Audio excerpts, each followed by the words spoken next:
Olá, Deus abençoe a sua vida. Hoje nós vamos começar mais um módulo.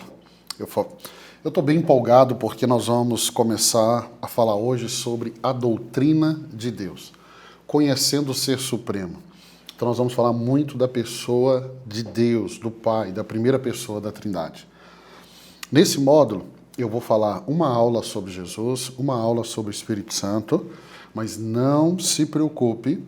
Por quê? Porque como nós vamos falar da Trindade, eu preciso falar do Pai, do Filho e do Espírito Santo.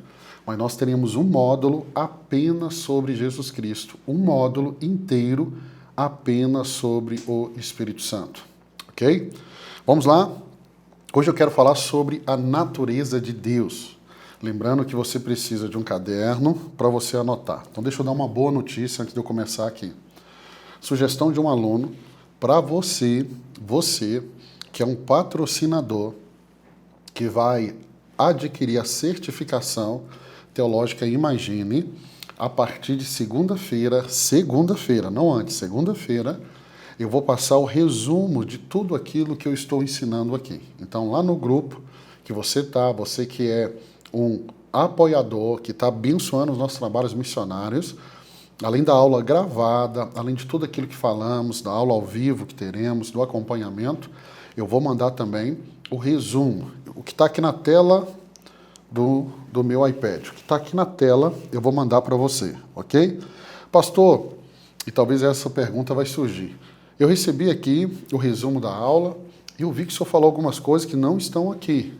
Isso acontece e vai acontecer sempre, ok?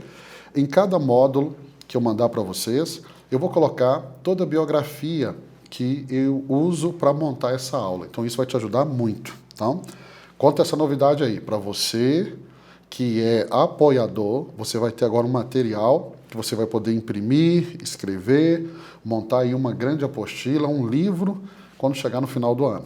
Vamos lá? Falar sobre a natureza de Deus nessa aula hoje, a nossa 9ª aula. Aqui eu quero explorar a definição, a existência, a natureza espiritual, os nomes e a singularidade de Deus à luz das Escrituras. Então nós estamos sempre à luz das Escrituras e vamos explorar um pouquinho hoje da teologia sistemática. É impossível eu caminhar com você aqui só na teologia bíblica nesse módulo. Eu preciso entrar aqui na teologia sistemática um pouquinho. Pastor, o que é a teologia sistemática? Se eu não me engano, na 2ª ou 3ª aula eu já dei a definição para você. Então, se você tiver dúvida, assista novamente às aulas. Vamos lá. Definição de Deus. O que a Bíblia, o que as Sagradas Escrituras diz que Deus é? Então, vamos lá. Deus é apresentado na Bíblia como eterno, imutável, autoexistente e perfeitamente santo. A Bíblia nos apresenta Deus como criador e sustentador de todas as coisas. Então, sempre que eu usar aqui criador, eu vou usar também essa expressão, sustentador. Então ele cria e ele sustenta a sua criação. Salmo 92 diz assim: antes de nascerem os montes e de criares a terra e o mundo, de eternidade a eternidade, tu és Deus. Salmo 92, o que o salmista está nos ensinando? Que antes da criação, Deus já é. Então, de eternidade a eternidade, tu és Deus. Então vamos entender que a sua eternidade o coloca fora das limitações do tempo. Então, ele é o início e o fim de todas as coisas. Ele é o alfa e ele é o ômega. Jeremias vai nos dizer que é ele que cria a eternidade. Então, antes da eternidade existir, Deus já existia.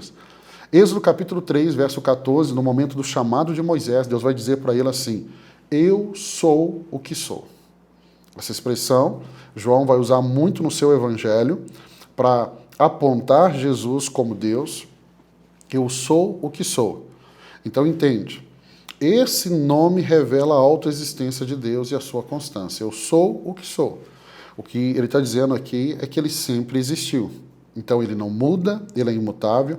Isso é um caráter de Deus. Nós vamos falar sobre os caráteres comunicáveis e os incomunicáveis, e eu explico isso nas próximas aulas, fique bem tranquilo. Então Deus não depende de nada fora de si.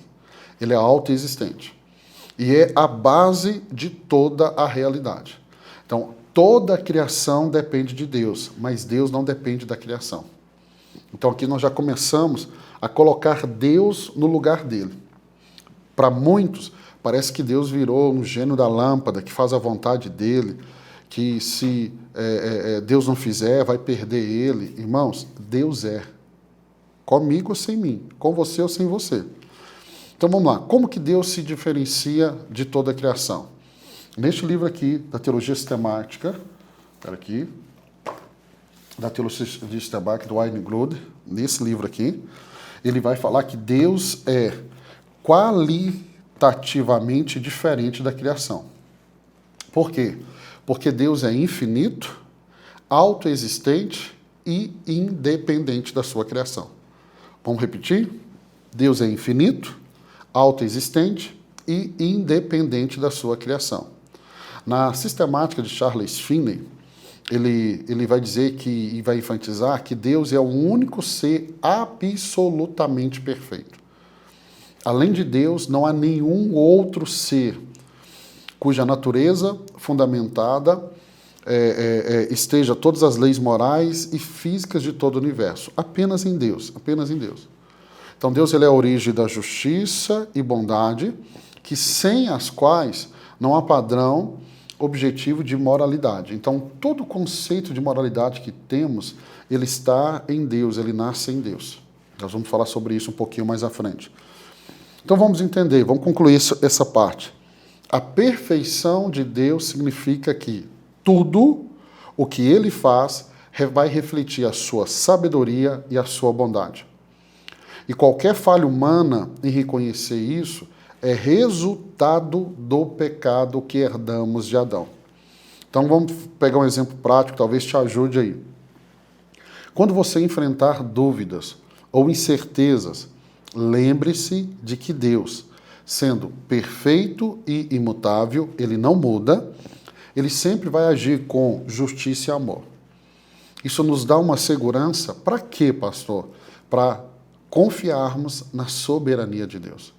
Deus não erra, porque ele não é humano, Deus não falha, ele é Deus. Então eu posso descansar, porque o Deus soberano, o Deus criador e o Deus que sustenta a sua criação está cuidando da minha vida. Vamos falar aqui da existência de Deus, a existência de Deus. Olhando para a Bíblia, nós temos provas bíblicas da existência de Deus. Romanos capítulo 1, verso 20, ele diz assim: pois desde a criação do mundo, os atributos invisíveis de Deus têm sido claramente observados. Está dizendo que a criação, ela manifesta os atributos de Deus, o caráter incomunicável, invisíveis de Deus. E ele vai dizer, como seu eterno poder, ok? Como seu poder eterno, seu eterno poder, e a natureza divina. Então, quando eu olho para a criação, é nítido, tem alguém por trás. Isso não é fruto do acaso. Irmãos, para alguém acreditar que a criação é fruto de um acaso, ele precisa ter mais fé do que eu e você. Para alguém olhar para o ser humano nessa complexidade que é o corpo do ser humano e achar que isso é fruto do acaso, essa pessoa tem mais fé do que eu e você. Com certeza. Quando a gente pensa numa abordagem filosófica e prática, vamos pensar assim de forma cosmológica. O universo, ele teve um início. Então, se ele teve um início, existiu uma causa eterna. E essa causa é Deus. É Deus. Então, ele não é o fruto do acaso. Não é. Então, nós temos também uma abordagem filosófica. Vamos para a moral. Nós temos uma existência de padrões universal de certo e errado. Então você pode estar aqui no Brasil, você pode estar do outro lado do mundo. Existe um padrão universal do que é certo e do que é errado. Isso nos mostra que existe um legislador moral supremo sustentando essa criação. Porque senão, aquilo que é errado para mim, não seria errado lá do outro lado do mundo. Pastor, mas na questão cultural, muitas coisas divergem, sim, mas outras não. É um padrão moral aqui, é um padrão moral do outro lado. Então nós precisamos entender que isso já aponta para um legislador que está definindo o que é certo e o que é errado. Um exemplo prático é você observar a beleza e a complexidade do mundo ao seu redor. Então, se você refletir sobre isso, você vai ver a sabedoria e o poder do Criador. Agora, a Bíblia nos fala de Deus como Espírito. Então, a natureza de Deus não é material. Não é, como eu e você. Não é. João capítulo 4, verso 24, Jesus diz assim: Deus é Espírito e é necessário que os seus adoradores o adorem em espírito e em verdade. Então, Deus não tem corpo físico e, portanto, ele não está limitado ao tempo ou ao espaço. Ele é Deus. Pastor, mas a Bíblia fala de pessoas que viram Deus, e isso nós vamos explicar nas próximas aulas. O que é isso? Já adiantando para você, é uma teofania. O que é teofania? Vou deixar você curioso para você pesquisar ou esperar a próxima aula, ok? Na sistemática de Gruden, ele vai dizer que a natureza espiritual de Deus permite que ele esteja presente em todos os lugares. Ou seja, isso fala de um atributo incomunicável de Deus. Ele é onipresente. Por quê? Porque a sua natureza espiritual deixa ele fazer isso. Então, o Deus que está presente aqui nesse estúdio, onde eu estou gravando, ele está presente aí com você também na sua casa. Então, ele pode estar em todos os lugares e com todos os seres humanos de forma simultaneamente. Somente Deus, nenhuma outra criatura pode fazer isso. Eu vejo pessoas muitas vezes pegando esse caráter de Deus e colocando ele no diabo. O diabo é uma criatura, ele não pode estar em dois lugares ao mesmo tempo. Não pode. Agora, quando nós olhamos para a Bíblia, eu vou repetir muito isso, a revelação de Deus ela é progressiva. A revelação de Deus é progressiva. Repete comigo. A revelação de Deus é progressiva. E você vai perceber que na sua vida você vai crescendo. Final desse ano, você vai olhar para trás e vai falar assim, uau, o quanto eu aprendi. Então a revelação de Deus é progressiva. E a maneira de Deus se revelar ao longo da Bíblia foi por meio dos seus nomes. Esses nomes foi trazendo um pouco desse caráter de Deus. Então, por exemplo, nós temos Elohim, é um nome de Deus, que reflete o seu poder como Criador. Então, lá em Gênesis capítulo 1, a palavra para definir Deus ali é Elohim. Elohim. Nós temos Adonai. Adonai fala da soberania do Senhor. Adonai é usado para enfatizar a sua autoridade. Deixa eu pegar um exemplo para você, está aqui perto. Salmo 8:1. Salmo 8:1. Senhor, Senhor nosso, como é majestoso o seu nome em toda a terra. Ele continua assim. Tu, cuja glória é cantada nos céus. Então ele vai falar aqui da autoridade de Deus. Qual a palavra que ele usa? Adonai. Nós temos Yahvé. Yahvé é eu sou. Quando Deus se revela a Moisés, é com esse nome Yahvé. Então vai destacar a fidelidade e a eternidade de Deus. Então entende, os nomes, eles não apenas vão descrever Deus, mas também apontam para o seu papel ativo na redenção e no governo moral do universo.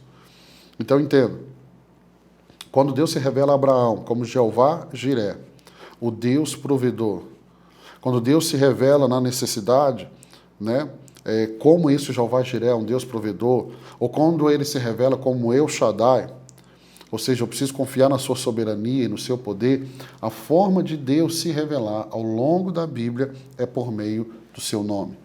E aí, já indo para o final, nós temos aqui a singularidade de Deus. Que é isso?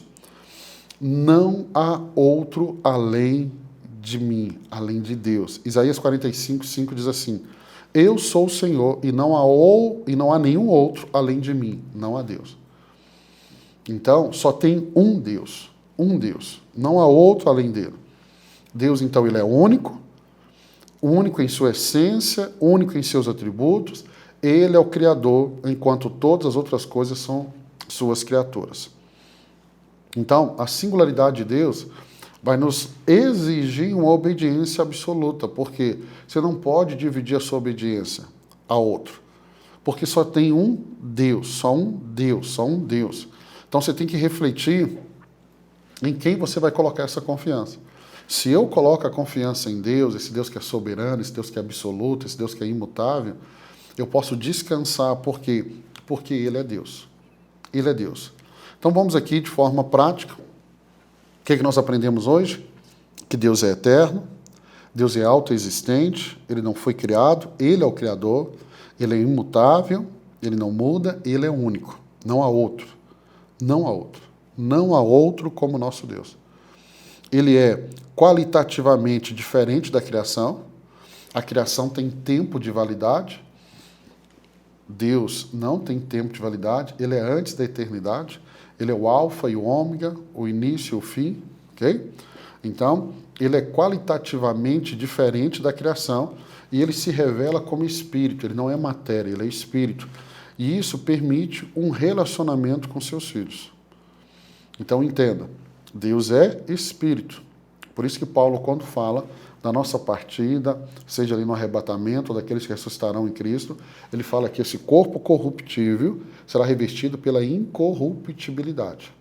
Ou seja, quando Jesus ressuscita, ele já não ressuscita nessa condição humana. Porque você vai ver, por exemplo, ele atravessando paredes. Os discípulos estavam reunidos e ele entra ali. E ele próprio vai dizer para as mulheres não tocar, porque ele não subiu ao Pai.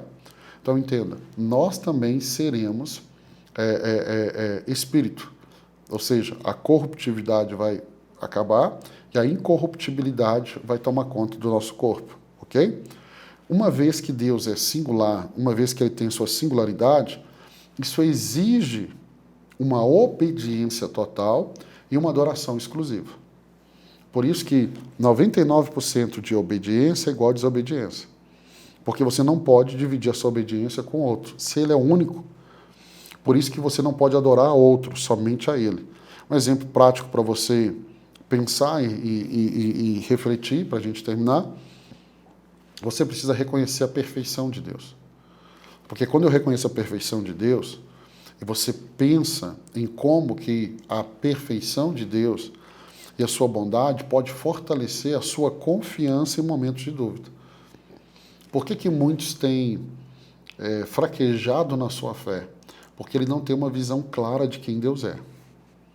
Para muitos, se você fizer uma pesquisa, eles acham que Deus pode falhar. Ou da boca para fora eles falam que Deus não falha, mas na atitude dele de confiar, ele demonstra uma desconfiança nesse Deus. Quando eu entendo quem Ele é, isso vai gerando fé no meu coração. Então, de uma forma prática, se eu sei quem Deus é, eu preciso dar a Ele uma adoração sincera. Ou seja, quando eu vou orar, quando eu medito no fato que Deus é Espírito e está presente com você em todos os momentos. Por isso que a adoração, ela não é em um lugar. Por exemplo, você anda a semana toda com a vida errada. Aí no domingo você vem para a igreja para levantar a mão e adorar? Não. O mesmo Deus que está dentro da igreja é o Deus que caminhou com você durante toda a semana. O mesmo Deus que está vendo você levantar a mão no domingo é o mesmo Deus que viu você, esteve com você nos momentos da mentira, dos atos errados, porque Ele está em todos os lugares. Ele é onipresente. Ele é onipresente. Então, que você possa olhar para os atributos de Deus. Pastor, ainda ficou muita dúvida. Não se preocupe, nós estamos numa construção. Estudar teologia é ir montando o quebra-cabeça. Nós demos um start para conhecer um pouco mais da primeira pessoa da Trindade, que é Deus, da natureza de Deus. Mas nós vamos caminhar durante esse módulo estudando sobre a doutrina de Deus, conhecendo o Ser Supremo. A próxima aula vai trazendo mais luz, e a próxima, e nós vamos fechando esse quebra-cabeça à medida que nós caminhamos juntos no nome de Jesus. Então, na próxima segunda-feira, para você que é apoiador, você vai ter aí o resumo dessa aula, de tudo que eu estou ensinando para você. Não só dessa, mas de todas as aulas. Eu vou mandar ela com antecedência, ok? Vou mandar todas que eu já dei aula e vou mandar por módulo antecipado para que você tenha isso na mão e acompanhe a aula aqui comigo, tá bom? Deus abençoe sua vida. Amanhã nós continuamos e amanhã nós vamos falar, deixa eu pegar aqui. Amanhã, nossa 10ª aula, nós vamos falar sobre a unidade de Deus e a Trindade. E aí nós entramos nesse assunto que é a Trindade, que eu acredito que é a dúvida de muitos, e nós vamos começar a tirar essas dúvidas amanhã. Deus abençoe sua vida. Até amanhã, se Deus permitir.